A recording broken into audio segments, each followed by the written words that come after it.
Becky, what's on your desktop this evening? Oh, it's a picture of a lovely man in an orange hat. We're next to Ed from Radiohead. Oh, is that me? Yeah. Oh, is it? What have you got going? Oh, that's just an email. It's not your desktop. No, it's not. Would you like me to make it my desktop? Hang on a minute. We're changing that now. No. It's a bit desperate when you've got to tell someone to just for put the record, your I face never as a asked you to make desktop. that photo as your desktop. I You never kind asked of you. did. I never did. I've got to I save never the did. picture now, Zane. No, I'd rather you Hot didn't. pic. I really would rather you didn't. There we go. It's happening. Hot pick. It's happening. Let's be honest though. Hot pick. Let's be honest though. Let's be honest though for a second. Ignore the strange man in the orange woolly hat. The big handsome from Radiohead, right? Cold Chisel himself has caused a bit of a stir around the office today, hasn't it? That photo has definitely done the rounds. That's 6. Are the ladies loving it? Ladies loving Cold Chisel. It looks even better tiled as a desktop. Would you like me to put it on Twitter There's and then 6 of us. Yeah.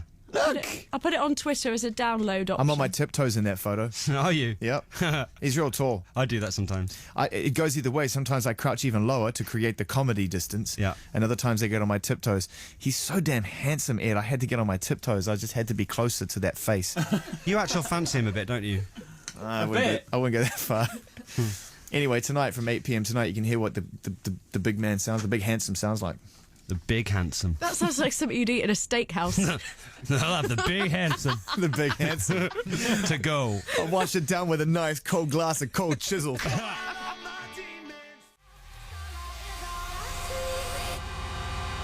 Okay, so I don't know if anyone's briefed you, but the deal is this.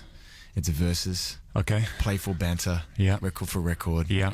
It's a thinly veiled excuse to hang out under the premise that we're going to beat each other senseless with Sure. music. It doesn't really happen, though. Yeah, and Kev said you're going down. Is that right?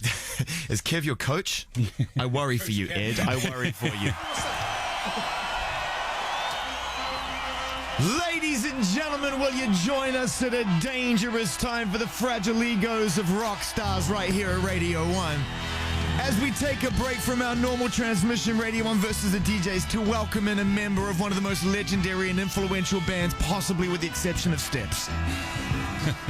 From the band Radiohead, we have Radio Ed O'Brien, a.k.a. the Big Tall, a.k.a. Cold Chisel, a.k.a. the laziest rock star in Britain right now, Ed O'Brien!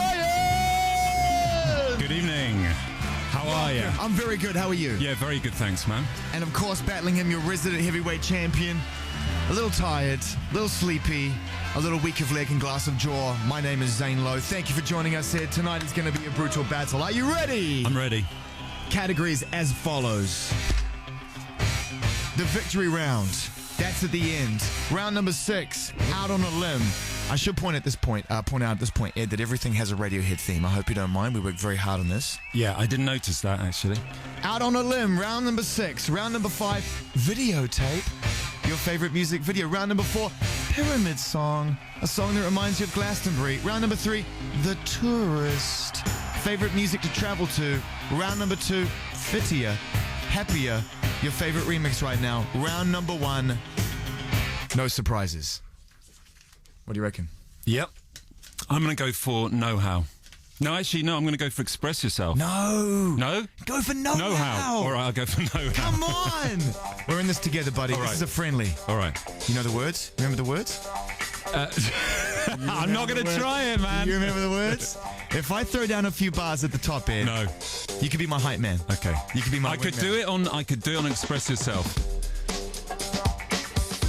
What a groove. Stinky groove. Delicious vinyl represent. Ladies and gentlemen, you tune right now into All-Star Versus. Ed O'Brien from Radiohead for the next 60 minutes. Record for record and round for round.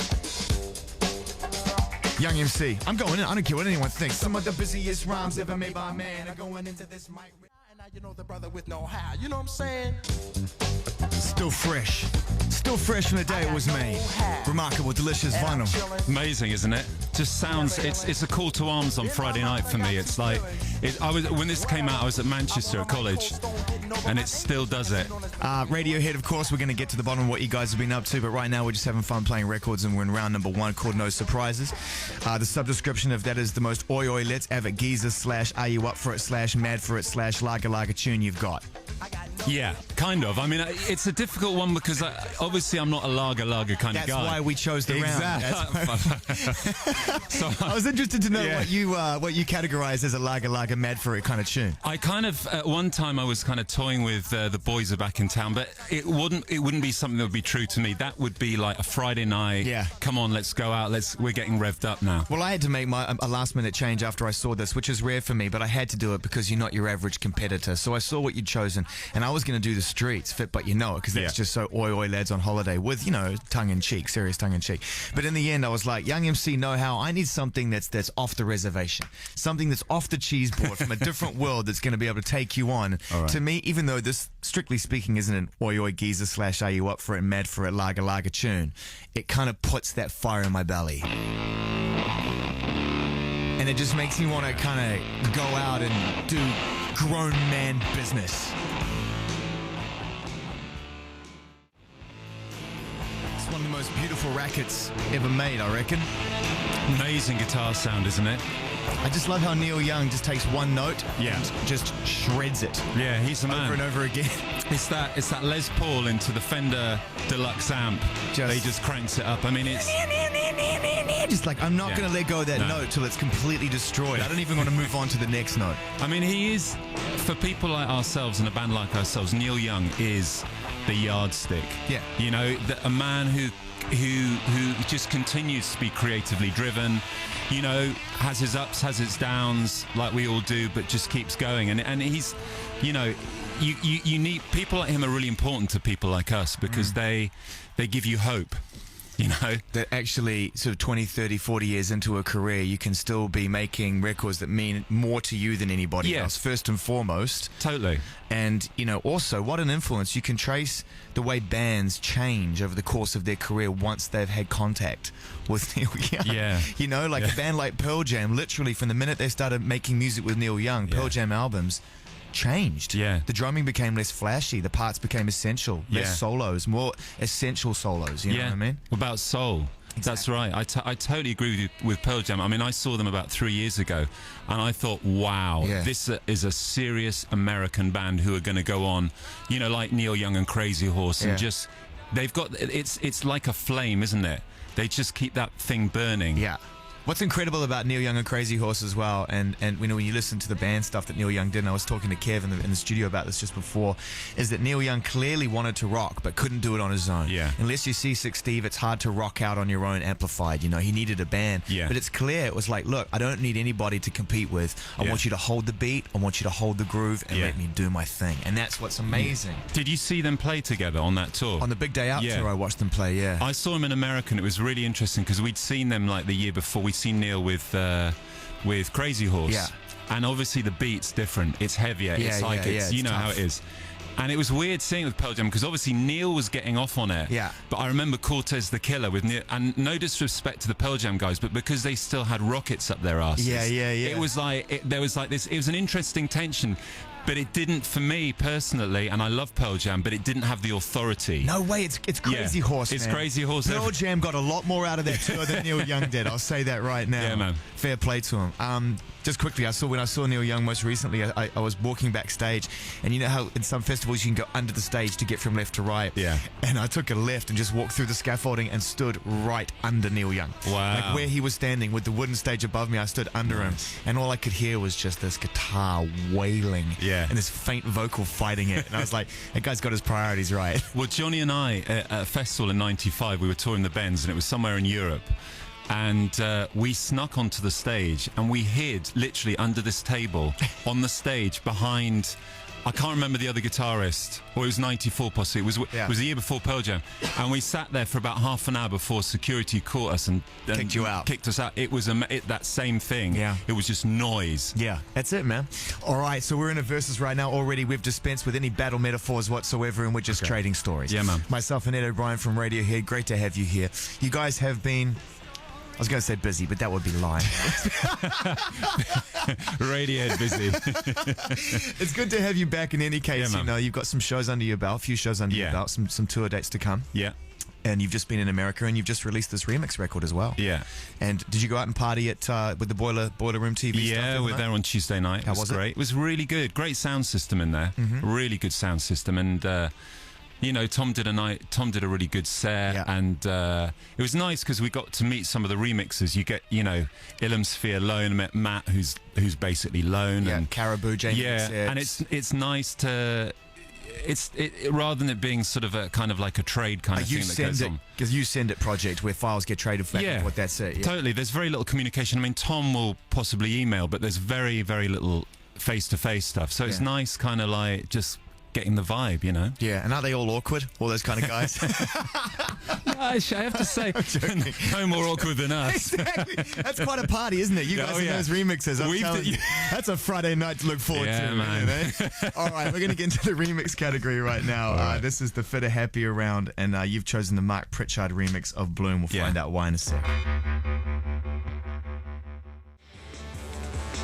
That's a sneak attack, isn't it, of a remix, that one. It starts and it sort of lulls you in with this very deep krautrock groove, and by the end of it, it's positively bludgeoning you with all forms of frequency. It's like being in a tunnel, isn't it? That's for me, that it's like it's that thing that krautrock does. You're in a tunnel and just going along, and it's like getting darker and darker and darker and heavier. And oh, that sounds amazing. He's clever. Mark Pritchard remix there of Bloom, Radiohead, and I was just playing you the version of Jamrock that he did, the kind of DJ edit, I suppose, that Giles Peterson played me on a Versus actually a while back, and definitely a name to look out for. So we were going to talk about something, weren't we? yeah. Can't remember what it was. Oh, that's right. You guys been playing some shows. Yeah, we did we were over in New York, what was it, a couple of weeks back. We did a load of TV. Yeah. I guess you could call it promo for the album that came out 7 months ago. Bang on time. And we did a couple of shows as well. And it was great, I mean, obviously there's a joke about Radiohead being the laziest band in the world, but only this year. Yeah, the deal, I'm going to set the record straight on this, because when the record came out, we didn't want to do any promo. No. Funny. No, it's the first thing you said to me when I saw you socially. You were like, how's it going, man? We're not doing any promo. Yeah. It's like, let's just get that out in the open so we can just hang out and talk about other stuff. Totally. So it's about being able to. Our managers call it playing the Joker. There are times when after In Rainbows, and I guess there's a similarity. It felt like a similarity between OK Computer and Kid A. And we wanted to just make this record. We didn't want to pick up our instruments in a traditional way like we did in Rainbows. We wanted to make this record that was kind of influenced by DJing and Serato software and that stuff. And but we didn't want to we didn't promote it. And one of the big things is it didn't feel right, And that actually takes a lot of nerve, because of course when you don't promote a record, it stiffs after about 4 weeks. Really, unless you're one of the really big pop artists. You have to go out. That's part of the deal. It's just keeping people's attention more than anything, isn't it? Yeah, but it's been interesting because we really wanted to do this 2 weeks in New York. We really wanted to do this TV. We really wanted to do Saturday Night Live. I'm sure your wives did as well. I'm sure they wanted you to do it too. Can you get out? Absolutely. Can you please leave now? There's a lot of that going on at home. And so we did these shows, and what was great about it was that there's a purity to what we're in this position whereby we can kind of do this thing. We can go out when we want to. So it means that we're not under duress. We're not under obligation. We do it because we genuinely want to do it. Yeah, right on. The spirit is right. And the first night in New York was amazing. It was one of the, I think what happened as well, people connected to the songs on the record. There's this whole thing about the record being difficult. But when you play them live, they become different sounding Radiohead songs. Totally. They become the band, your versions of what you did in the studio. You've always been able to, certainly since Kid A, OK Computer, to be fair as well, make the separation between the studio band and the live band. Yeah, and it was the same thing as Kid A, man. It was that whole thing that Kid A people said it was difficult. What are they doing after OK Computer? They're supposed to be the new, heavyweight band, and it's the same deal. And when we went out and played live in the tents, people by playing it live, you contextualize it, don't you? And you feel it. There's a direct communication, and then you kind of get it. And it really felt like that in the room in Roseland. It was just like this moment when Tom was playing Codex, and you really felt like people going, oh yeah, I get this. So they just missed you, man. We all did. Let's be honest. Well, we've missed it, but we have to sort of be honest with ourselves. There's no point going over that old terrain where you sort of go out because you're obliged to, and you're going through the motions. Sure. Do it because you want to. But look how lucky you are in the sense that when you did that with Kid A, you got a lot of stick for it. and it was a difficult transition because, Yeah. as you said, the world wanted you to eventually become U2. Yeah. And now you got a few people saying, Radiohead back up to their old tricks, playing the Joker card. Yeah. But for the most part, people just patiently waited for the shows to be announced and for you guys to pop your heads back up. I think you're in a strong spot, man. I've got to be honest. Few bands can claim that kind of patience from their audience. Well, that's cool if we can do that. I mean, we don't take that for granted. I mean, we know that it's a big part of what we do is playing live, and actually, it's kind of it's the trade-off. It's really good fun. But from all those good times in the studio that you guys notoriously have. All right, I'm going to make a snap decision in this verses right now. Okay. And I'm going to bypass my remix, but I'm going to urge you, because I want to make sure that we get all your choices in. Okay. I'm going to urge you to check out the Joy Orbison remix of Lana Del Rey if you get a chance. Cool. It's a very nice, subtly made record. Right now, we're going to just fast forward through to the tourist round number 3. And we're going to ask you briefly, and we'll get more detail in a second, what it is about, and I mean, I agree with you, but what it is about Other Lives that makes it such a nice accompaniment when you're traveling, you know? I saw them about 6 weeks ago, the Lexington, on Pentonville Road, and they've got this. They're from Oklahoma, and when I'd heard the first album, and I thought, yeah, it was good, but I hadn't seen them live, and saw that they've got the second album out called Tamer Animals, and this is the third track on it that I'm picking called For 12, and there's this thing about what they do, and I said to the friend who took me, I said, it's big sky music, it's epic, it's got Morricone in there. To me, I hear a bit of Scott Walker in there, and it's got that. It's beautiful music. It's big.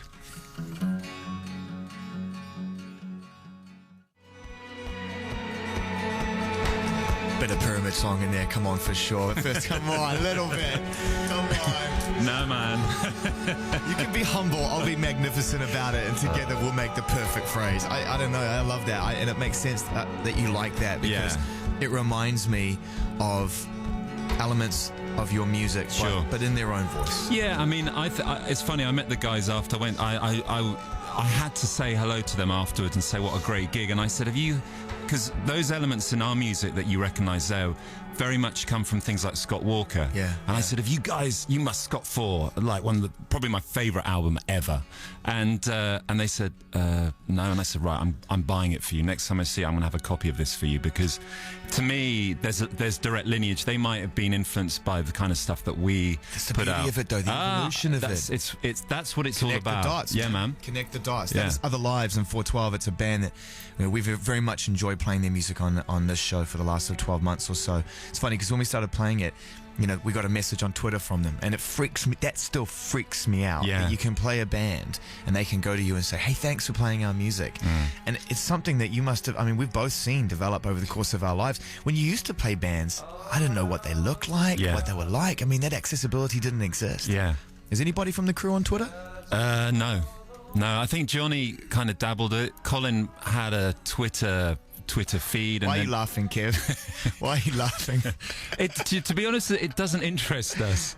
In a way, I don't get it. I mean, You'd be good at it, there aren't enough hours in the day. You'd be good at it. But I don't want to be, that thing. The thing, my problem with it is, I'm probably a typical bloke in this regard, that I'm in the moment. I don't want to be taken out the moment. I don't even take photos, because taking photos takes me out the moment. I want to be in that moment. So I don't want to report about where I am. I just want to be there and, I'm gonna make you an account, because I reckon, because this is the way Twitter works, Ed. Right. Is once somebody starts talking a little bit about it, in your direction, it plants a seed. I'm gonna save 3 accounts on Twitter: the Big Tall, Cold Chisel, and Radio Ed. What's this Cold Chisel thing? Just so damn handsome. Right.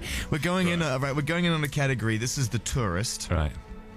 And for me, I've been listening to this record a lot on flights, and the whole album, to me, feels very much like it's a record on the move, because it was made in hotel rooms, and it's the sound of 2 MCs who, by rights, should have gotten old, lazy, and just been rich by this point, but they sound as hungry as they ever have. We're gonna skate to one song and one song only.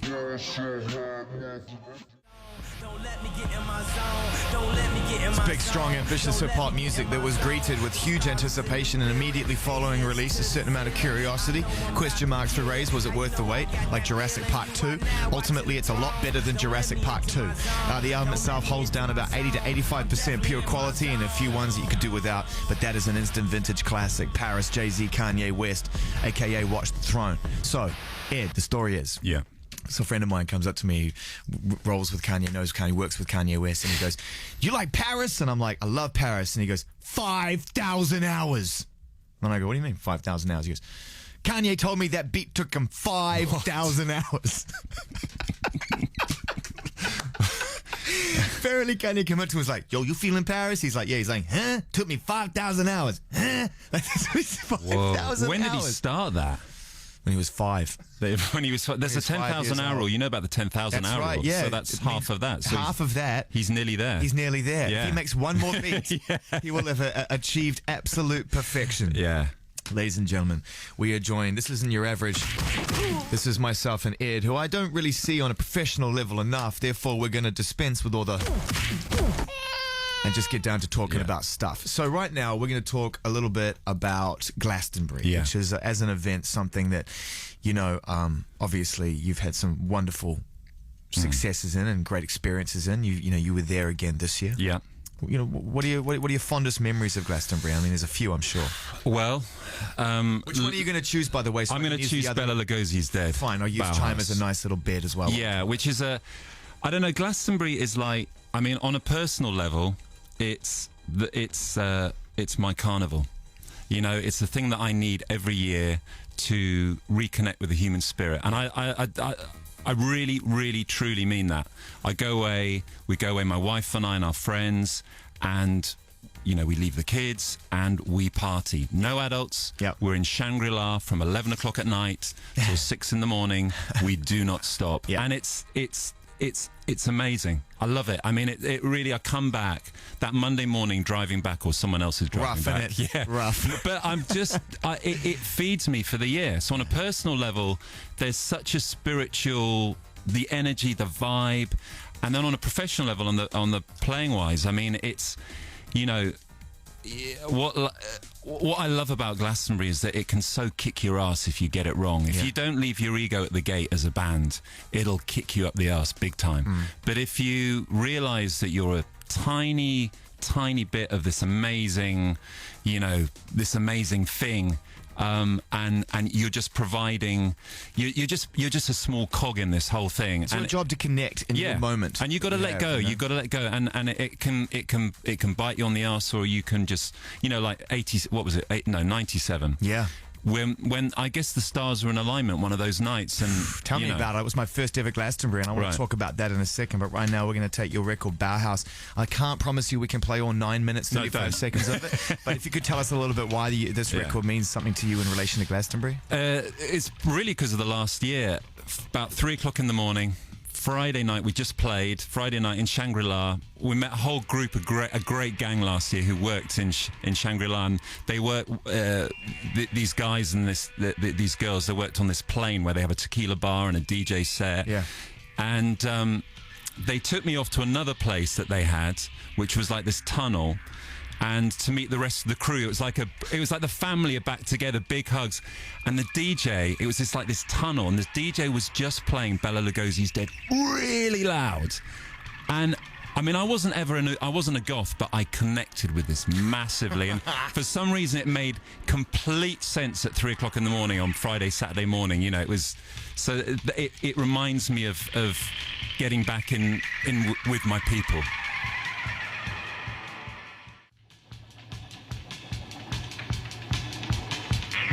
Sound of Bauhaus.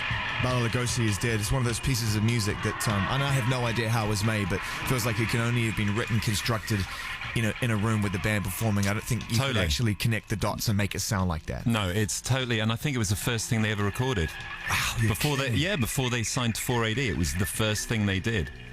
That's terrifying if you're in a band. Yeah. You set the bar pretty high there. Yeah. Hard not to trip. We got Ed O'Brien from Radiohead in the studio right now. Make the most of it, people, because he's bound to disappear again for another 3-4 years directly after this is over. Out onto the road, playing shows. A lot of touring to be done? Yeah, we're just finalising some dates. Next year is going to be a good dose of touring. Yep. Here, US, Europe, bit of Japan. Yep. Without giving too much away, you'd have to go into specifics, but will there be surprises for you? Because I know that you've done so many tours that even, you know, whether you're playing the special venues or the big venues or the big festivals, other festivals, you know, you're a band that will want to keep it fresh. I mean, have you talked about trying different things, different types of events? Totally. We want to go inside. I mean, I think we've had enough of going outside. I think one of the reasons was last time we played in June at Victoria Park, you know, the lights don't get the production thing goes, and also I have to say a big thing is the sound. I think we're missing playing in a room, Arenas? feeling the bass. Arenas? Maybe. Wow. Maybe, but the sound's got to be really good. But you know what? It's really stepped up in recent years. I've been really impressed at the O2 recently. Okay, good. All right, so we got Ed here right now. We'll be talking specifically about Glastonbury, and with Bauhaus, that's your reflection. For me, I mean, it's not just because you're here. It's by no means an attempt to try and curry favour and or make you awkward, although I love doing both those things simultaneously. For me, it is my strongest memory of Glastonbury. It was my first Glastonbury. It was 1997. It had rained the whole entire time. I'd been in the UK for 1 week. Got stuck in some serious weather, got stuck in some serious mud. You guys took to the stage, and I'll never forget it. There was one moment in particular at the start when it looked like it was just falling apart. And I remember when the lights were hurting Tom's eyes, and I remember him looking like he was going to walk off stage, and all of you looking very, very nervous. And then, you know, from that point forward, it became one of the best gigs of my life. Do you remember that moment? I remember it really well because I remember Tom came up to me and he said... on stage? Yeah, on stage he said, I'm going now. And I'm going now. He said, I'm off. And I said, okay, the next song... I remember... This is during a song or in between? This is in between songs. Yeah. Because we knew that the monitors were down. He was having a terrible time. It was... Yeah, and he said, I'm off. And I remember looking down the set, and the next song was Just, and it was kind of like, you know, that didn't realise about, but at times of crisis, people just always say one step at a time. And my response was, let's just do Just. Let's see how that goes. And what a great song to do as well, because you really have to throw that at the wall. You can't nurse that one in. Totally. And it's probably the perfect, you know, we could have probably done that one. Exactly. You don't need monitors for that song. You just need thrash noise. it out. Exactly. Yeah, I mean, it was one of those nights. I mean, that whole period. Glastonbury was at the epicenter of OK Computer and that whole touring, and we were a very young band. It was like, you know, it's like looking back, we were boys, and we, you know, I've used this word a lot tonight, but the stars were in alignment, and it was just one of those glorious nights. And I guess we were meant to be the band that night that it rained. And how long did it find out? Just quickly, how long did it take for? So you finished the show. Yeah. For all intents and purposes, it hasn't been the show you want, irrespective of the crowd, the way they reacted. Yeah. You can't tell. So you're backstage. Yeah. People start to come up to you in your inner circle and say, this is the best gig you've ever played. This is going to change your lives. You're thinking, you're paid to tell me this. You're my friends. You're going to tell me this. You're my family. You're going to tell me this. How long before you realized actually what you had heard on stage had not been anywhere near what had been going on outside? Well, no one said that. No one said this is a great gig. They said, you know, I think from our own camp, I think people were just relieved that we did it because they were, you know, they were scared that we might actually walk off. So it was just sheer amounts of relief. And I think it was afterwards. I think that, you know, if someone saw a review of Glastonbury and said that was I think it was actually people at home in Oxford who'd seen us on TV, and I got, you know, they weren't texting those days, but you get a message from someone saying, that was amazing. You did it. You know. You sure did. I'll never forget it. And this album is a bona fide masterpiece as far as we're concerned, and that is official. Thank you. It holds its place. Thank you. In that Hall of Fame, and we have a new session of masterpieces coming up before the end of the year. But right now, from OK Computer, song number 1, the magnificent Airbag.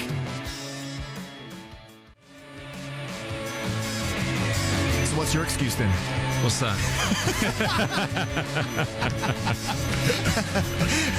Radiohead and Airbag, taken from, of course, OK Computer, a masterpiece record. Great to get some reflection on that record from you as well just then.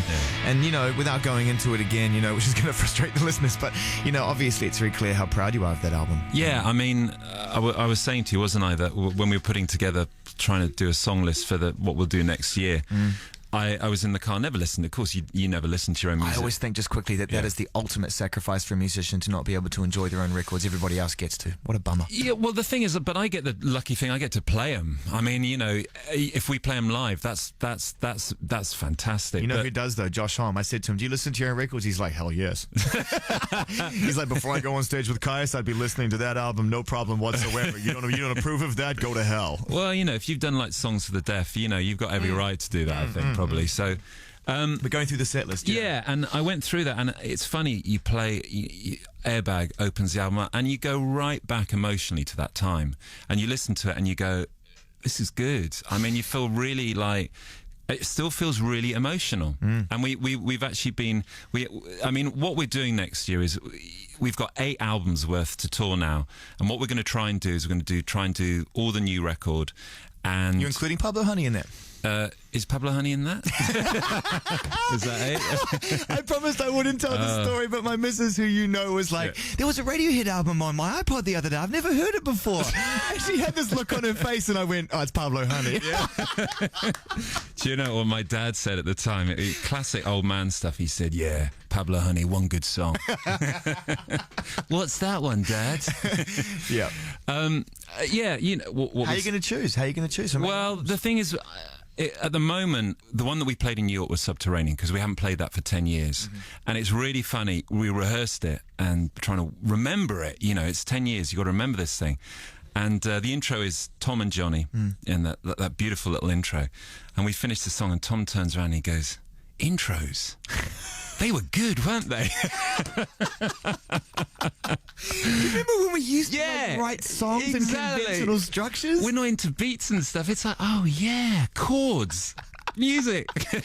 Well, I think we just got a glimmer of hope for the future there from Radiohead. And at some point, as is their tradition, there may be a return to intros. Well, it's all about reacting to what you do. I mean, I had a great conversation with Lone. He blew smoke up my arse the other night. He said, you guys just get better. So who was this? Lone. Right. Yeah, and Remix, a young, you know, he's like, he must be 23, 24. Yeah. And he goes, the thing about you guys, and it was great to hear this, he goes, you guys get better. And because you don't know, but it's nice that somebody thinks that what you're doing Especially is still someone vital. who's coming through from the fresh, from the fresh generation as well. Yeah, I mean, I don't want to sound like I'm blowing our own trumpets or... No, it's fine. You're allowed. Okay. Big us up. Yeah. Listen, we've just run out of time, and we've had an exceptional fun. Everyone in the studio here listening to the stories, and it's been great to catch up with you, man. And absence makes the heart grow fonder, So right on. We're not going to have time for lots and lots of records, and in fact, I think we're only going to have time for Nobody Does It Better, which you guys did a cover for on an MTV show back in the day. Yeah, the Awkward Years. Yeah, the Awkward Years. We did this as a cover, and the big night I remember we did a night at K-Rock Acoustic Christmas.